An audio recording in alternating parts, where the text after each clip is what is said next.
Hello, happy Monday. Greetings. Got my new glasses, as you can tell by the reflection. Have not put in window treatments, but can't have everything. Maybe I can move this so it's a little, no, yeah, that's a little better. Okay, let's try that. It's a weirdly centered in my closet, but yeah, you can't have everything. I don't like it, it's weird. So you get reflections. Where was I? Topped up my my hair color to match. Did a few things this week. I did some mending. I took a shirt that I had that had some moth holes in it, and I turned one of them into a little decorative eyelet because I think it was too big to just cover up entirely. And then I found 6 much smaller moth holes. Did I mention it's a wool shirt? It is a wool shirt that the moths had gotten to, the moths of Spalding Avenue, and I pasted in a little patch of interfacing to strengthen the fabric so that I could then sew around the hole and turn it into a little decorative element, which I had some matching thread. And then in doing that, I looked around, I found 6 more little tiny moth holes. So I pasted over those as well with the interfacing, and then just sort of tacked it down so that it wouldn't eventually wash away. Interfacing is sort of a fabric with little dots of glue that you can iron onto fabric and it sticks. It's used a lot in sewing, but it's usually used in something that is then sewn over, and otherwise the interfacing will eventually, the glue will weaken after a lot of washings. And so since these were just little patches, I sewed over them as well. It doesn't look perfect, kind of looks like little tiny, I don't know, almost little keloid scars, but for a fairly casual shirt, it's good enough. And the little heart patch, I think, turned out quite nicely. So that's the thing I did. I decided rather than do another iteration of the sloper, I would make the adjustments needed to turn it into a dress and use some of the fabric I have. And that would also give me a better idea of how it's working as a pattern. The muslin fabric that I used for the sloper is very stiff, so you don't really get a realistic view of the sleeves because the fabric is so unforgiving, and sleeves kind of have to, there's a little give and take involved with the fabric. So I'm going to do that. I have this very large irregular piece of yellow fabric that I got at a big sale, this place called Rebuilding Exchange in Evanston. They get donations of house things and crafts and supplies, and they were doing a $2 a pound fabric sale. And I bought this piece of fabric, which if I unroll it, you can see that it has had large pieces cut out. So there's a lot there, but it's not any huge piece of undisturbed fabric. In the time since filming, showing the fabric, I tested out fitting the pattern onto it, and I can definitely get the top half, front, back, and sleeves. I can't get the skirt on the way I wanted. I was hoping to do an A-line skirt, which would involve taking my sloper piece and sort of pivoting it at the darts to get, you essentially have a straight edge in the front and a 30-45 degree angle on the side. There's not enough room for that. And I don't want to do just a straight skirt because that's not something I enjoy wearing. But with the fabric that I have left, I'm going to figure out mathematically how to maximize it, and I'm just going to do rectangular panels and gather them together and do just a gathered dirndl type skirt which I'm happy it worked out that way, because had I done either a straight skirt or the A-line skirt that I was planning to, stylistically it looked weird to have a waist seam, but I needed to because there's not a lot of fabric. If the pieces were just going to match perfectly like that, ideally you'd want to combine the pattern pieces and not have a seam at the waist, but with a gathered skirt, the bottom is bigger than the top, so obviously you have to have a seam. So it will look more deliberate, and it will be easier, and I'll use up all of this fabric, which is nice. I did not pay a lot for it, but it seems to be reasonably nice fabric. I didn't check what it is. I'm hoping it's cotton. I should do a little burn test and figure out if it's cotton or synthetic. That's how you tell what fabric is if it's unlabeled, is you burn a small amount of it, and depending on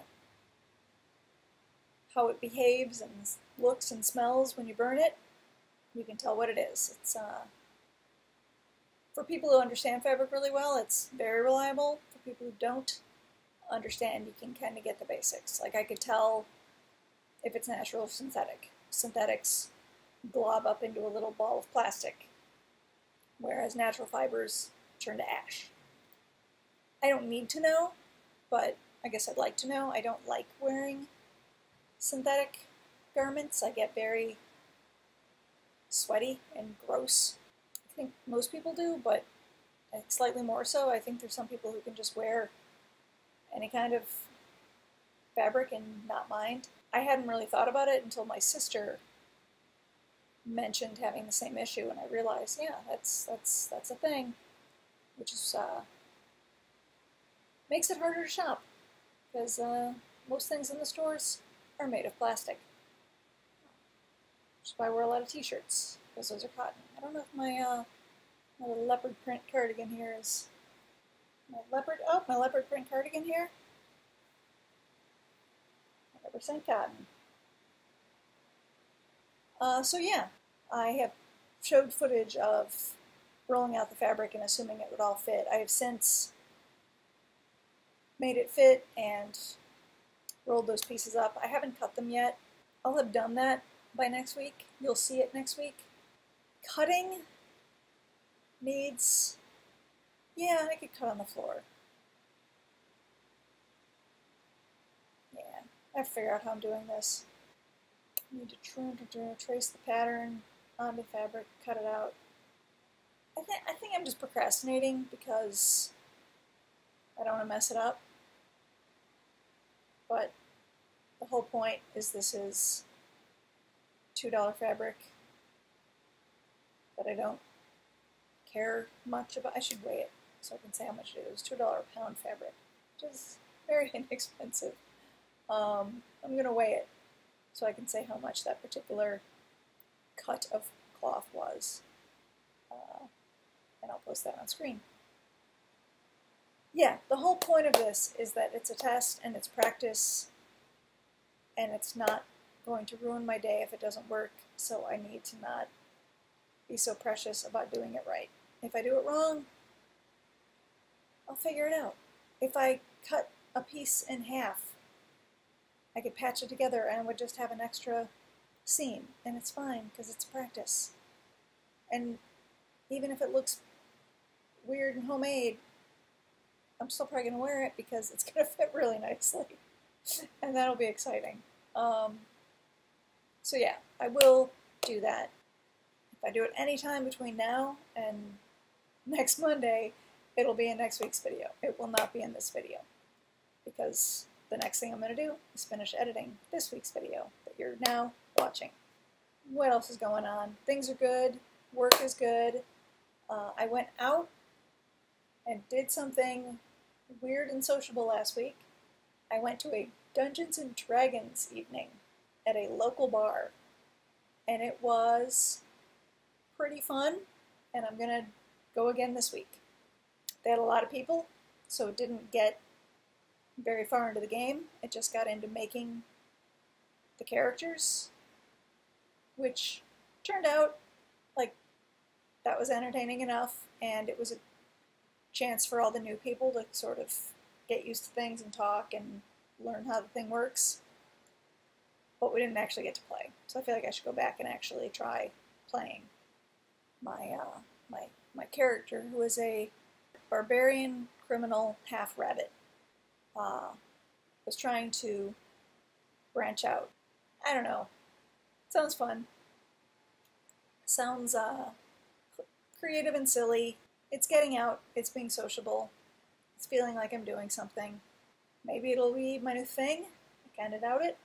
But I think it'll be a good diversion. A good getting out of my comfort zone. It's my comfort zone dance. So, and other than that, just keeping on. I think last time I was saying I wanted to move my sewing things into the closet. I have done that. That's what those are.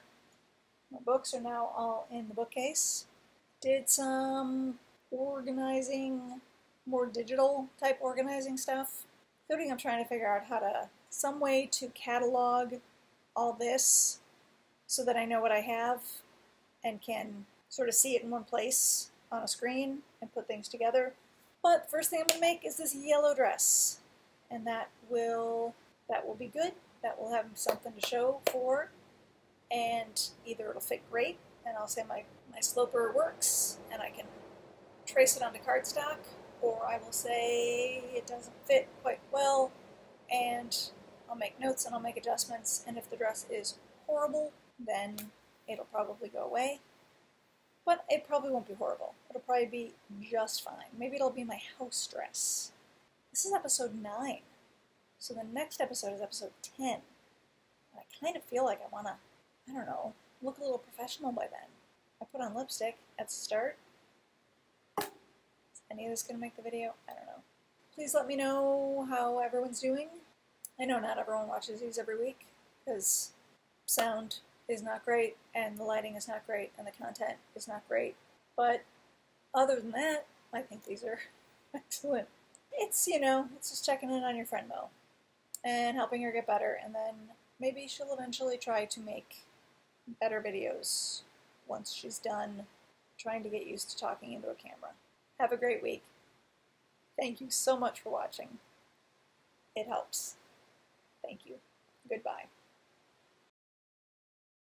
I'm rambling. The more I ramble, the more I have to edit, and that's not good.